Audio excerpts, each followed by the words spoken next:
You know this story.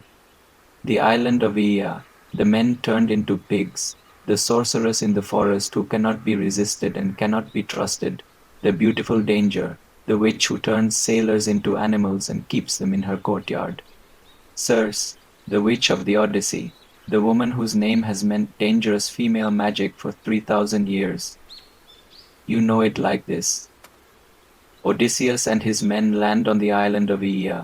Some go to explore and find a beautiful woman who invites them in, gives them food and wine, then transforms them into pigs. Odysseus, warned by Hermes and armed with a magical herb, resists her, threatens her with his sword, and forces her to restore his men. He then stays on her island for a year. The witch conquered by the hero, the dangerous woman made safe, the monster domesticated.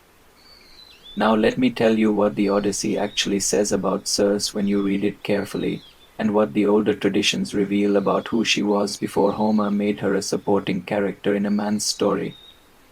She was not a witch. She was a goddess, and her island was the only place in the Odyssey where she was completely sovereign. The version of Circe that most people know treats her transformation of men as an act of malice. She is dangerous. She lures men in. She strips them of their humanity. But look at what Homer actually records about what happened before the transformation. Odysseus's men arrived after the Seconds disaster, after the Lotus Eaters, after the Cyclops. They were survivors who had already committed violence across the Mediterranean. Homer does not explicitly state what the men did when they entered Circe's hall. He moves quickly past it. But the transformation itself is specific. In ancient Greek culture, pigs were not simply dirty animals. They were associated with specific behaviors, with taking without permission, with consuming without consideration. She did not turn them into something they were not. She turned them into what they already were. In the pre-Homeric traditions, the ones that Homer absorbed and reworked, Circe was not primarily defined by her transformation of men. She was the daughter of Helios, the sun god, and the Oceanid Perse. She was the sister of Aedes, the king of Colchis who held the golden fleece. She was the aunt of Medea, the great sorceress of the Argonautica. She was one of the most powerful divine beings in the Greek cosmos, not a monster, not a witch, a goddess whose specific domain was transformation and knowledge.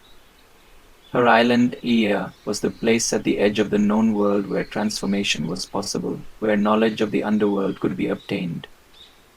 In Homer's Odyssey, it is Circe who tells Odysseus how to enter the underworld and return. She gives him the knowledge no one else has. She teaches him what will kill him and what will save him. The witch of the Odyssey is also its most essential guide. When Odysseus arrived at Circe's hall, he drew his sword and threatened her. The Odyssey presents this as heroism, the correct male response to a dangerous female. He does not trust, he does not negotiate, he threatens violence until she agrees to his terms. And Circe the goddess, the daughter of the sun, capitulates.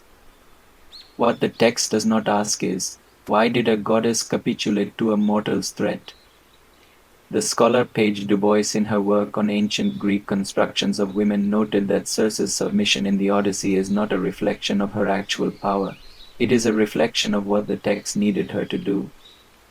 The Odyssey needed Circe tamed, because an untamed Circe sovereign on her island, transforming men according to their natures, answerable to no hero, was too uncomfortable for the story it was trying to tell. In Madeline Miller's novel Circe, one of the most widely read retellings of Greek mythology in recent decades, Circe is not a witch or a seductress. She is a goddess who discovers her own power after centuries of being dismissed by her divine family as weak and strange. The novel is fiction, but its instinct is archaeological. It reaches back past Homer to the older Circe, the one who existed before the Odyssey needed a feminine danger for its hero to overcome. The older Circe was isolated, not by punishment. There is no tradition of her being cursed to the island. She chose it, or was placed there, as the being she was, someone whose power was too disruptive for the divine social order of Olympus. In the oldest traditions, the transformation was not cruelty, it was accuracy, a seer who looks at a man and sees what he actually is and shows it to him. The men who visited her island and were transformed could be restored. The transformation was reversible. What was not reversible was having been seen. The story of Circe has been told for 3,000 years as a warning about dangerous women who use magic to strip men of their reason and humanity, the witch at the edge of the world. But the oldest story, the one Homer absorbed and softened, was about something else entirely.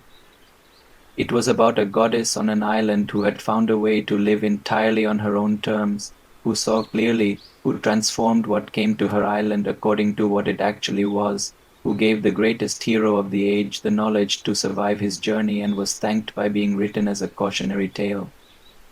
There is a reason this version resonates so deeply right now.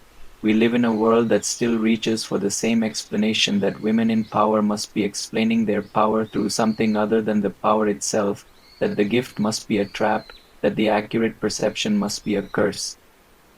She turned them into what they already were. And that was the thing that could not be forgiven. Not the transformation, the accuracy. Script by Grey Wall Stories. Every wall holds a story. Some walls are made of things men did not want to see about themselves.